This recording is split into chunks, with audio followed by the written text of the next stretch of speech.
All right, so the first thing that I wanted to touch on was this idea of tabletop anatomy. Has anyone heard of that term before? No? So it goes back to way back when they were trying to work out what muscles did in the body. Basically, they got cadavers on a slab, stuck some electrodes into certain muscles, gave them a zap, and then it produced a movement. So they zapped the quads and they saw the leg do that and went, the quads, they extend the leg. They zapped the hamstrings and they pulled the leg back and they said, okay, it's a leg flexor. Excellent. That's what the muscle does. And they established that that's the movement they did, and they had this, what they call an antagonistic relationship. As one shortens, the other one lengthens, and vice versa. As that one shortens, the other one lengthens. And they do that. But there's a lot more to it. The body is very, very smart, much smarter than we ever will be. And the muscles can work antagonistically, but they can also work synergistically. They can work with one another and not just opposing one another.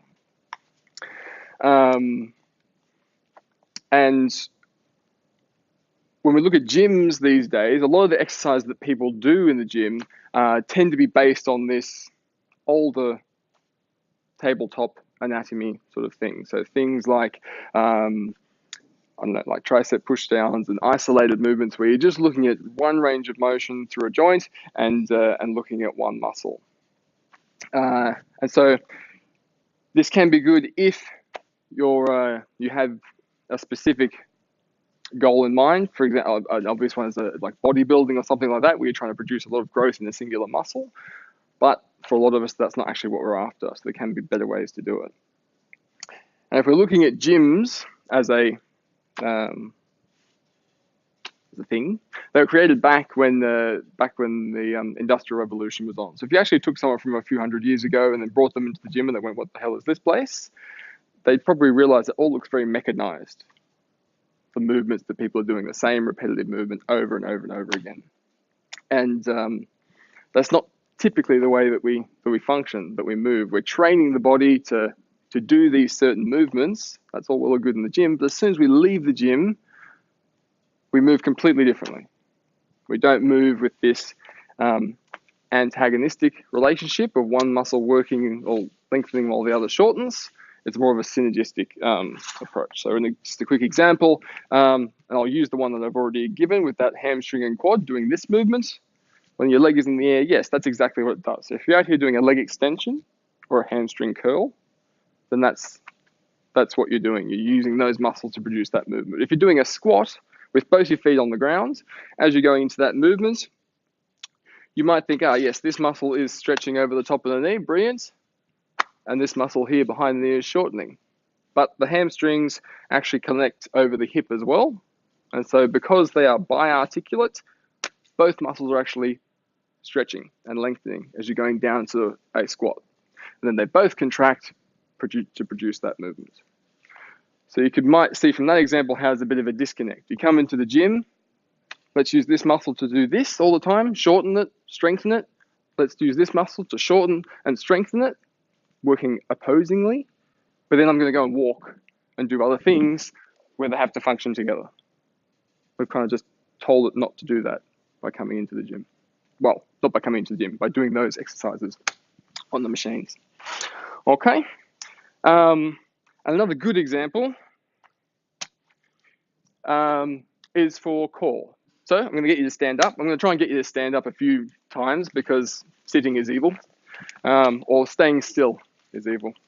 All right, so this is a good example as well of how we're taught to use the core, but there are better ways of going about it. So the first thing I want you to do is palpate, or basically just touch your stomach muscles. Put your fingers here. Okay? And then what I would like you to do is just bend over towards the ground.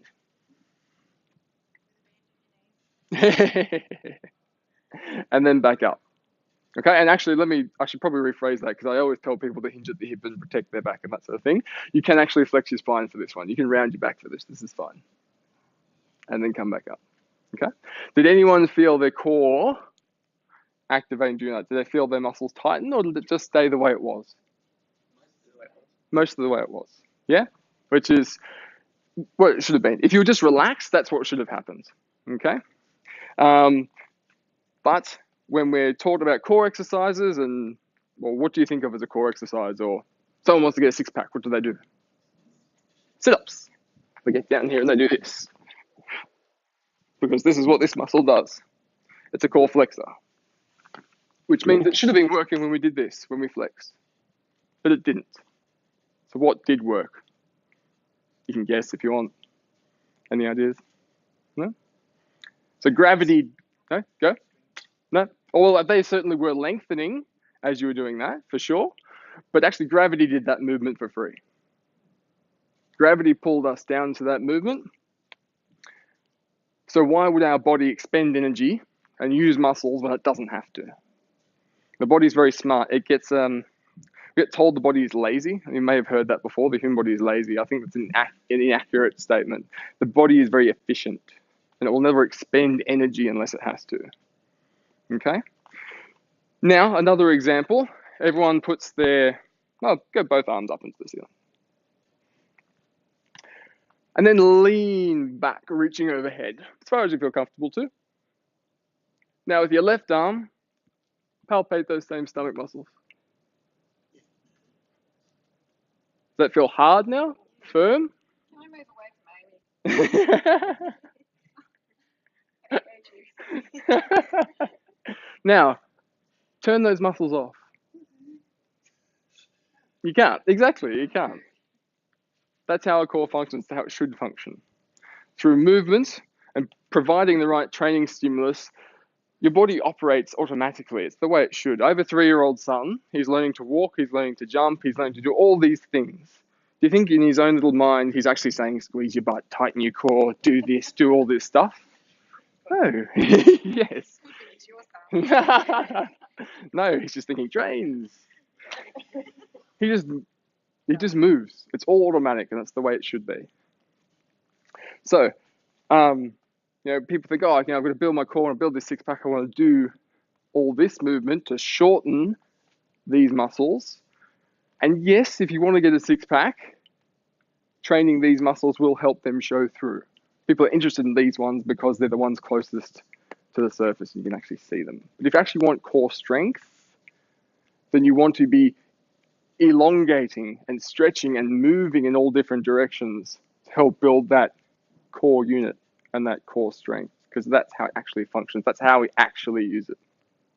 And if we're just doing sit-ups all the time and shortening, all we're doing is pulling further into this position, which we're already spending far too much time in. We need to be more in this position.